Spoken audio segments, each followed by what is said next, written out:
Si je vous dis qu'il est possible d'investir en petite couronne de Paris, aux portes de Paris, là où il y a encore le métro, le sacro-saint métro, et que vous pouvez être rentable avec un premier appartement alors que vous n'y connaissez rien à l'immobilier et que c'est votre premier projet, qu'est-ce que ça vous évoque? Eh bien, c'est ce que Karine a fait. Elle va nous raconter son premier investissement locatif. Karine est membre de l'Académie Esprit Riche. Elle a d'ailleurs fait plusieurs projets immobiliers depuis. Elle a un autre projet de colocation loin de Paris, il me semble. Son premier projet, elle va nous en parler parce que c'est un projet que tout le monde peut faire, que tout le monde pourrait avoir.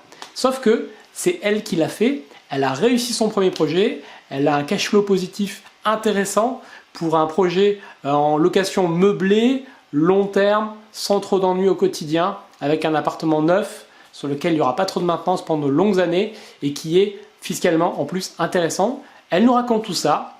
On se retrouve avec Karine, c'est parti. Bonjour et bienvenue dans cette nouvelle étude de cas. J'ai le plaisir d'être avec Karine. Bonjour Karine. Bonjour. Donc merci de te prêter au jeu de l'étude de cas. Donc tu es membre de l'Académie Esprit Riche. Qu'est-ce que tu as fait comme projet d'investissement immobilier? Tu peux nous parler de ce premier projet? Bien sûr. Peut-être commencer par nous dire, du coup, à quel prix il était affiché cet appartement? Alors, il était affiché à 130 000, donc j'ai réussi à négocier à 128 000. Donc c'est un projet que j'ai fait il y a un an. C'est un projet que tu as fait il y a un an, donc petite négociation. Tout à fait. Il est situé où?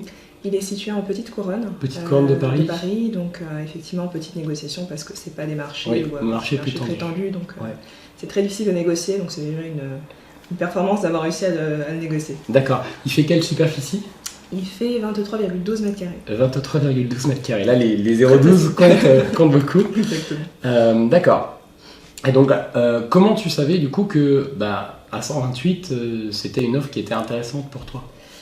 En fait, j'avais calculé avant de visiter en fonction d'un critère de rentabilité que j'avais en tête. Donc moi, ce que je cherchais, c'était un bien qui au minimum s'autofinance, si possible puisse dégager un petit peu de cash flow. Pour moi, c'était vraiment l'idée, c'était de mettre le pied à l'étrier pour démarrer tout simplement. Et j'étais rassurée par l'idée de faire quelque chose qui soit dans une ville que je connaissais et qui soit pas trop loin de chez moi. Voilà, donc c'était ça me rassurait tout simplement. C'était plus simple que de trouver quelque chose très très loin. Donc les critères c'était ça, un budget qui soit autour de 100 000 euros, dans une ville que je connaissais, un secteur que je connaissais et avec une rentabilité cible de 7% pour que le bien au moins s'autofinance. D'accord. Voilà. Et tu comptais l'exploiter comment cet appartement? En location meublée à l'année. Meublé à l'année. Oui, parce qu'il y a une meilleure rentabilité, fiscalement c'est plus intéressant et je cherchais en fait un bien avec travaux pour avoir une période assez longue de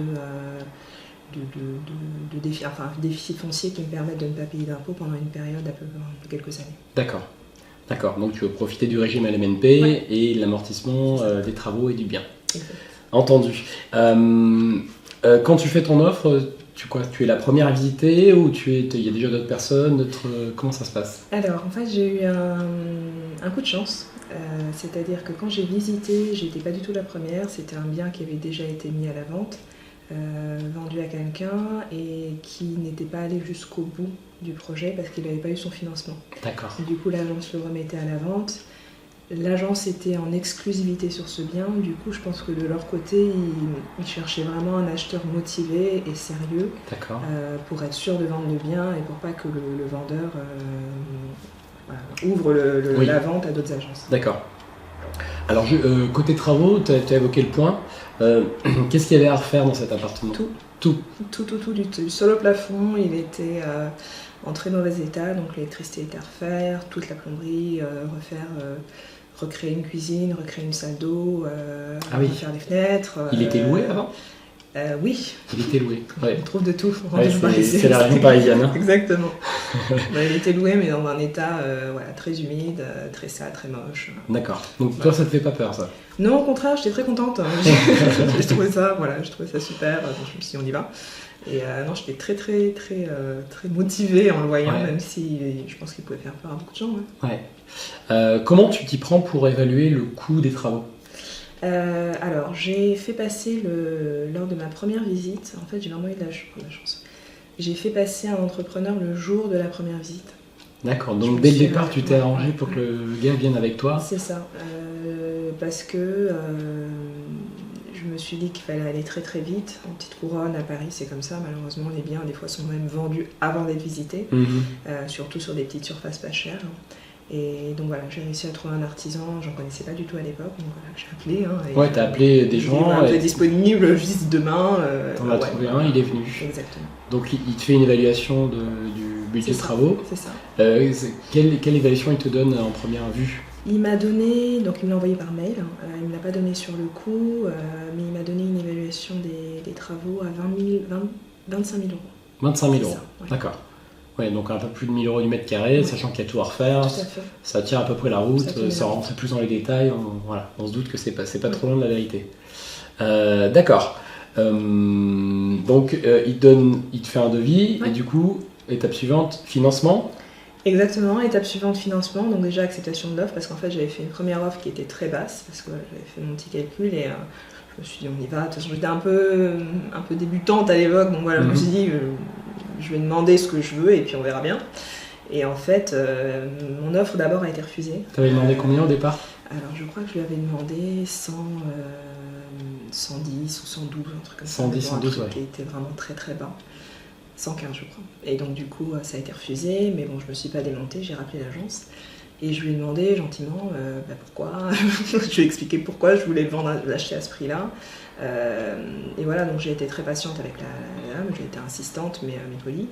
Et je pense qu'elle a senti que j'étais très sérieuse et motivée. Voilà, quand j'ai fait mon offre, je leur ai envoyé l'attestation de la banque pour leur montrer qu'ils étaient prêts à me suivre. Je pense que ça a beaucoup joué. Oui. Je leur ai envoyé le devis de l'artisan en leur disant voilà le devis que j'ai. Et je leur ai envoyé voilà, une espèce d'explication en quelques lignes de ce que je voulais en faire et pourquoi je demandais ce prix-là. D'accord. C'est pas passé au prix que je voulais, mais elle a accepté d'ouvrir la négo. Et je l'ai rappelé. Et donc au final, on s'est mis d'accord sur un prix, ça passait. Voilà. D'accord, donc ce qui est intéressant dans ce que tu as fait, ce que tu partages, c'est que on voit que tu peux faire une offre, on va dire basse, et revenir après derrière avec une offre plus proche du prix demandé. Il n'y a pas de... il n'y a aucun problème avec ça, quoi. Après, il faut faire attention, c'est-à-dire que des fois, il y a des offres qui vous décrédibilisent quand elles sont trop basses, vous passez pour un rigolo, ou alors...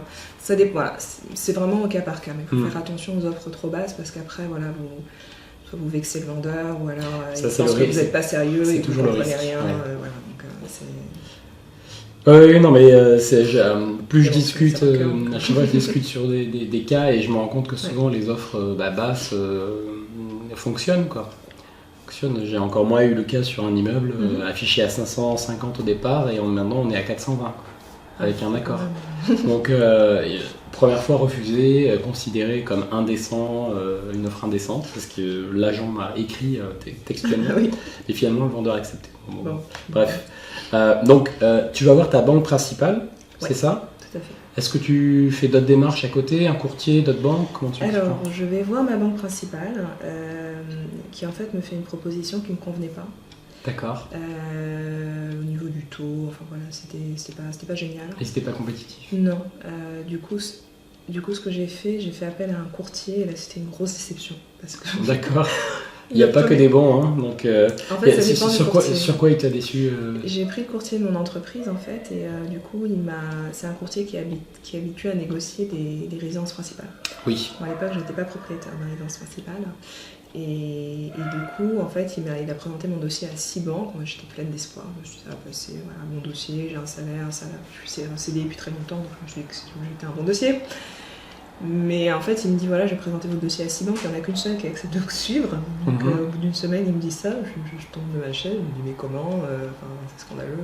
Ah ouais, il t'a donné des raisons ou Oui, c'est que j'étais pas propriétaire de ma résidence principale. Oh ouais, ça.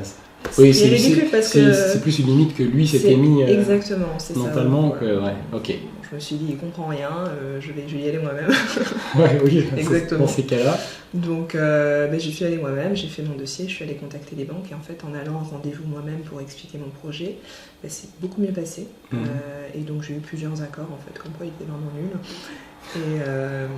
Et j'ai eu plusieurs accords avec des propositions, j'ai pris celle qui était la plus compétitive et puis voilà. D'accord. Donc côté financement, qu'est-ce que tu demandes à la banque de financer? Je leur ai demandé un financement J'aurais demandé de financer le bien et les travaux. bien les travaux. Et à l'époque, j'avais un petit peu peur, comme c'était mon premier projet, et je me suis dit que j'allais financer les frais de notaire moi-même. D'accord. Voilà, pour sécuriser le cash flow. Et bon, avec le recul, j'aurais pu ne pas le faire, ça serait quand même autofinancé. Mais bon, voilà, j'avais un peu peur. J'ai pris de l'argent qui était sur un PEL, donc de toute façon, je me suis dit que la rentabilité était meilleure là que. Oui, l'argent serait mieux investi. Il serait mieux là-bas que sur un PEL. Donc voilà, j'ai utilisé ça, j'ai payé les frais de notaire. D'accord. Donc la banque te finance, tu prends sur combien d'années? J'ai pris sur 20 ans. 20 ans. Ouais. 20 ans, donc au total, ils t'ont financé combien? C'est quoi l'enveloppe? Ils ont financé donc 128 000 pour les travaux, 128 000 pour le bien et la commission d'agence. D'accord. Et la commission était incluse? La commission était incluse. Et également 20 000 euros de travaux. 20 000. Donc ils ne financent pas 25? 25 000 euros de travaux. Et 25, d'accord. Donc 128 plus 25, 153. Si je suis bon, calcul mental. Voilà, pas mon fort. Donc 153, ça te fait une mensualité de combien du coup sur 20 ans? Alors on est sur une mensualité de 700 euros, 698 euros exactement. 798 euros. 698 euros, d'accord. Entendu. Donc tu as ton financement. Ouais. Tu deviens propriétaire. Oui. Est-ce que tu rencontres des difficultés, des surprises, justement, juste dans ces différentes étapes? Alors, des surprises, il y en a toujours, il y en a plein, ce serait pas drôle. Alors, qu'est-ce qu'il y a eu comme surprise? Le dossier de financement, ça s'est bien passé. Attends, s'il y avait eu un truc. C'était quoi? Il y avait eu un sketch aussi au niveau du financement qui avait duré 3 plombes. Non, en fait, c'était... De mémoire, je crois que j'étais tombée sur une période de vacances, en fait. Et c'était un peu la blague avec le conseiller plus là, il est en vacances, les machins, ils n'ont pas reçu votre document. Les fameux dossiers, il y a mon remplaçant qui sera là, mais en fait, le mec, il est perdu. Et la pièce se perd, donc voilà. Le truc, c'est que il faut les suivre tout le temps, les appeler. Mais bon, j'ai fini par avoir le prêt, même s'il y a eu... En fait, on est allé au-delà de la période d'expiration du... D'accord. Pour signer l'acte d'authentique. Pour signer l'acte d'authentique, voilà, on a dépassé un petit peu le délai. Vous aviez pris combien? Tu te souviens du délai On avait pris, je crois que c'était 2 mois. 60 jours. 60 jours, c'est un peu le standard, et en fait on l'a dépassé de 2-3 semaines. D'accord, ouais. J'étais un peu en stress, je me suis dit, voilà, c'est ça. Oui, au final, c'est pas... Si pas le vendeur il comprend, il attend 2 semaines de plus. C'est ça. Et dans ces cas-là, le vendeur, il n'a pas trop intérêt à repartir sur une autre vente, parce que ça fait tout recommencer depuis le début. Mais comme le vendeur avait déjà eu un financement qui avait planté, j'avais un petit peu peur, et j'avais l'agence sur le dos qui était là en train de me rappeler tous les 2 jours. Oui, c'est logique. Ok, donc les travaux démarrent. Tu fais comment? Tu prends l'artisan du coup qui t'avait fait ce devis? J'ai fait faire un autre devis, juste pour avoir un élément de comparaison, et j'ai pris le deuxième. T'as pris le deuxième, alors pourquoi? Parce qu'il était un petit peu moins cher que le premier, en fait il m'était recommandé par quelqu'un. D'accord. Donc voilà, j'ai préféré. J'ai quand même visité les chantiers des deux, pour voir un peu comment ils travaillent. T'allais voir les chantiers à chaque fois? Je fais toujours ça, c'est hyper utile parce que vous voyez tout de suite... c'est bien de passer un peu de temps avec la personne pour voir comment elle réagit, etc. Et vous voyez sur le chantier très bien comment il travaille, est-ce que c'est propre, est-ce que les finitions sont bien, etc. D'accord. Et le fait qu'il le fasse en général, c'est un signe de confiance. Voilà. L'enthousiasme avec lequel ils vous amènent sur leur chantier, à mon avis, ça en dit beaucoup sur l'entrepreneur.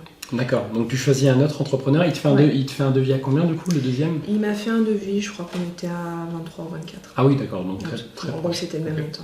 Ok, donc les travaux démarrent. Oui. Ça se passe comment globalement la partie travaux? Ça se passe très bien. Évidemment, j'ai été très stressée parce que j'en avais jamais fait. Oui. Donc,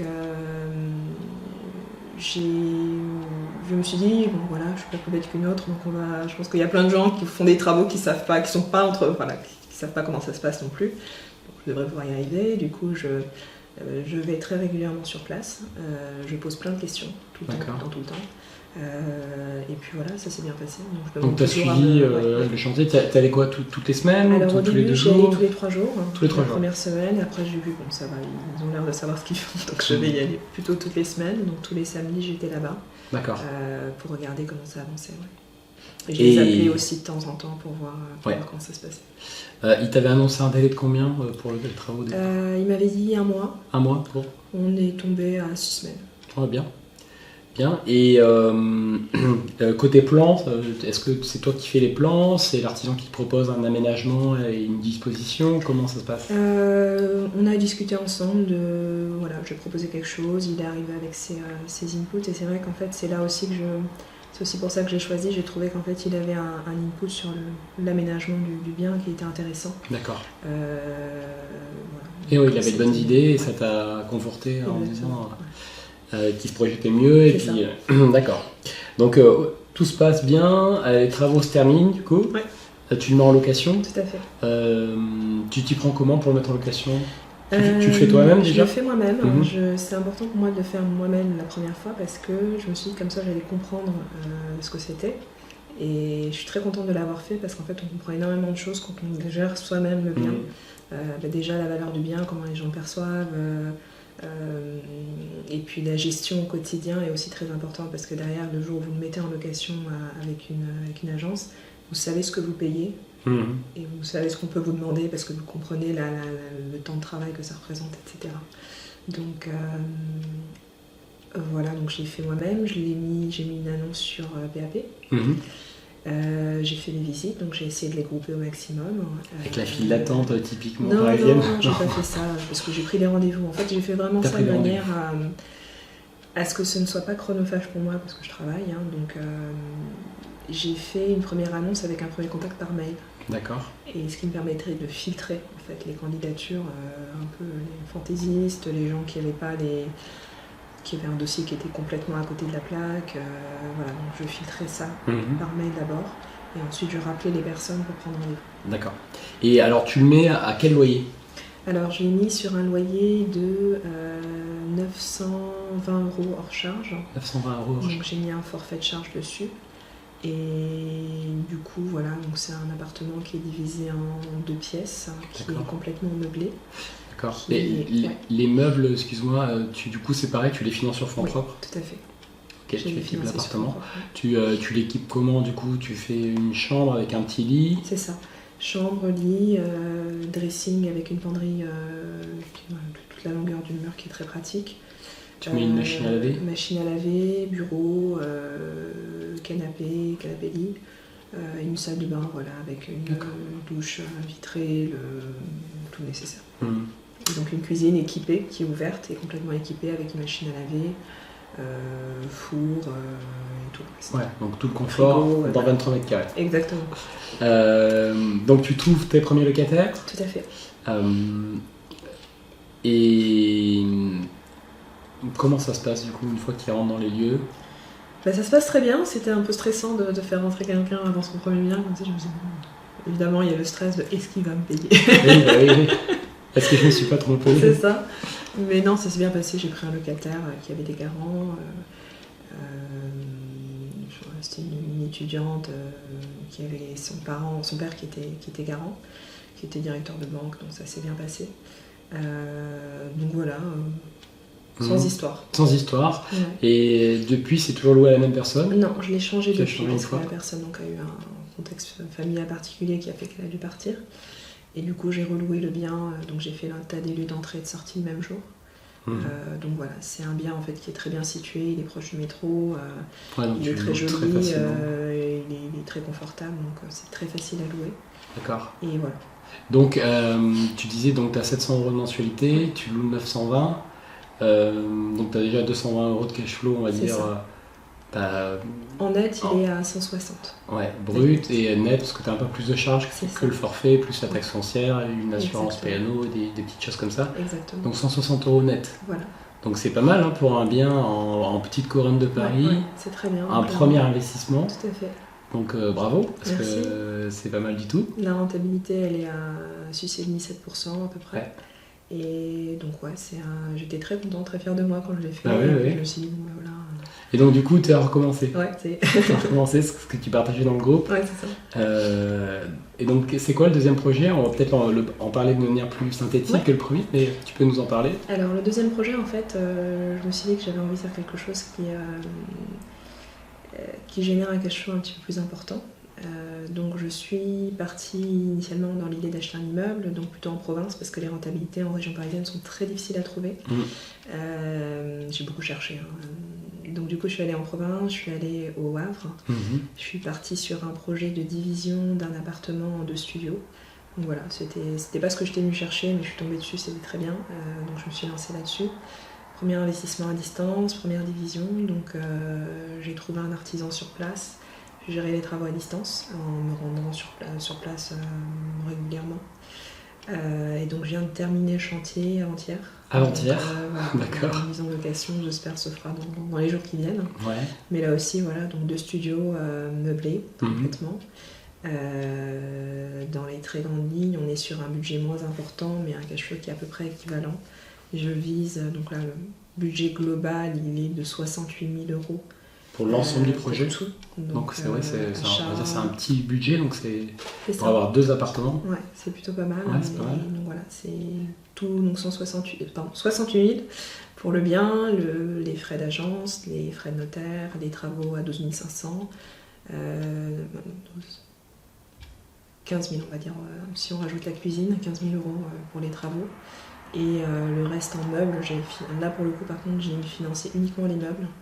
Je pouvais le faire via un crédit conso, mais j'ai préféré les payer moi-même, comme ça j'aime pas trop tout ce qui est crédit conso. Les taux sont trop élevés en plus. Donc voilà, ça j'ai fait ça, c'est terminé. L'ensemble en étant loué devrait dégager un cash flow de 190-200 euros par mois. D'accord. La rentabilité du coup avec les frais est à 12%. Donc c'est plutôt pas mal. Ouais, c'est plutôt pas mal. Plutôt pas mal. Donc là, du coup, budget beaucoup moins important et tout financé par la banque. Oui, c'est ça. Du coup, là, t'as juste fait l'apport des meubles, mais le reste, c'est entièrement financé par la banque. Exactement. Donc là, tu vas le mettre en agence, celui-ci. Ouais, je vais le mettre en gestion parce que je suis à distance et voilà. J'ai besoin de temps en fait, donc je ne veux pas mettre de temps dessus. C'était un petit projet, c'était intéressant, mais bon là j'aimerais aller sur autre chose. Oui. C'est quoi la suite alors pour toi? Alors la suite, je vais me lancer sur l'achat d'immeubles. Donc c'est mon prochain projet et voilà, c'est ce que j'espère concrétiser d'ici le mois de... Ouais, d'ici fin juin. D'accord, ouais. Oui, donc dans les prochains mois. Exactement. Bah écoute, super. Qu'est-ce qui fait qu'à un moment donné, tu as rejoint l'académie Esprit Riche? Alors, qu'est-ce qui est fait En fait, c'était un peu une étape. C'est-à-dire que moi, c'était une succession de... C'était un parcours. Moi, quand j'ai commencé à travailler, c'était à peu près 10 ans. Et pour aller vite, en fait. J'ai commencé à travailler il y a à peu près 10 ans et je me suis rendu compte assez vite en fait que j'avais de l'argent. Au début, j'ai trouvé ça génial d'avoir un salaire important et tout, mais en fait, au bout de très peu de temps, je me rendais compte qu'il ne me restait pas grand-chose. Le niveau de vie a explosé en même temps que mon salaire. Et je me suis dit, mais c'est pas possible. Et donc, c'est à ce moment-là que j'ai commencé par ton premier livre, Devenir riche, où j'ai vraiment, je suis un peu tombée de ma chaise aussi sur pas mal de sujets, notamment la préparation de la retraite. J'ai commencé à projeter mon revenu dans le temps et c'est là que je me suis rendu compte que ça allait pas du tout et que fallait que je gère les choses autrement parce que voilà, j'allais dans le mur. Et c'est comme ça que j'ai mis tout un tas de choses en place, etc. Et puis il y a eu un moment où j'ai eu envie d'aller sur l'investissement immobilier. Donc avant ça, j'ai utilisé ma propre épargne pour investir sur des produits type assurance vie, etc. Donc c'était très bien, il y a eu des résultats. Mais à un moment, je me suis dit qu'il fallait passer à la vitesse supérieure. Sauf qu'en fait, l'investissement immobilier, ça me stressait énormément.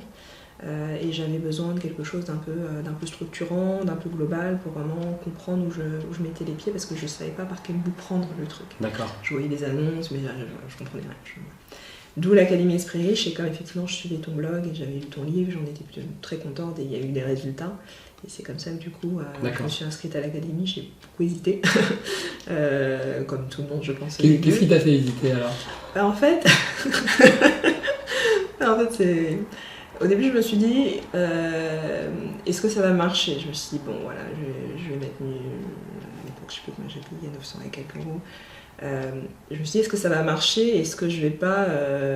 est-ce qu'il faut que je fasse cette dépense-là, quoi? Parce que ça me semble est-ce que c'est nécessaire de... Voilà, et je me suis dit, est-ce que je peux pas trouver ces infos autrement? Et puis bon, je me suis dit, bon, voilà, c'était une période où j'avais pas mal de liquidités, donc je me suis dit, de toute façon, pire.